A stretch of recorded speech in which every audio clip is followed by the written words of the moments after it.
হাসনাত আবদুল্লাহ বলছে, ভোট চুরি করার চেয়ে, দুর্নীতি করার চেয়ে ভিক্ষা করে ভোট চাওয়া অনেক সম্মানের। হুজুরের কথাগুলো শুনেন। হুজুর হাসনাত আবদুল্লাহ বলছেন চুরি করার থেকে, দুর্নীতি করার থেকে ভোট ভিক্ষা করা বেশি সম্মানের।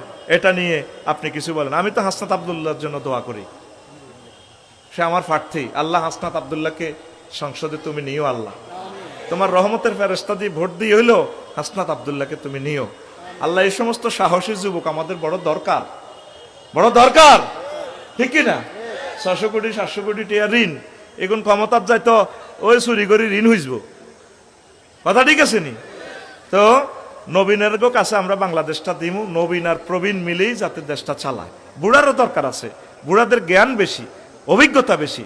জ্ঞানে অভিজ্ঞতা, তারা বিজ্ঞানী হয়ে গেছে। আমি চাই 80% বুড়ো সংসদ সদস্য আসুক, 20% জোয়ানেরা।